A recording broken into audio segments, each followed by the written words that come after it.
আমার মার কষ্ট এটুকু আমি শেয়ার করতে চাই। মামা তো ভাইরা বলছে খুব তা ওরম প্রতিবন্ধী হয়েছে না, মানুষ না করতে পারিস মাইটা ফেলে, মানে আপনাকে মেরে ফেলতে চাইছে। হ্যাঁ, তারপর কি আমার আল্লাহ দেখবে, আমার মেয়েরা কেউ না দেখুক, আমি এই খাতে করতে সব দেবো। আমরা একটু পা দেখাই। আমার মার কষ্ট এটুকু আমি শেয়ার করতে চাই। আমার মার একটা ব্যবস্থা করে দিন, আমার মার একটা ঘর মানুষ কষ্টের ভিতরে আছে। একটা আজব, সে অনেক কষ্টে আছে, তার হাজবেন্ড ভ্যান চালায়, তার কোনো চাওয়া পাওয়া নেই, আপনার নিজের জন্য কোনো চাওয়া পাওয়া নেই।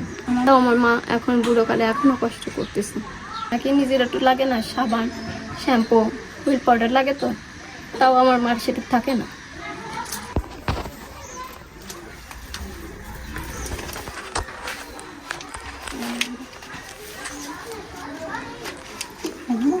দেখাবেন বাবারে, দেখাবেন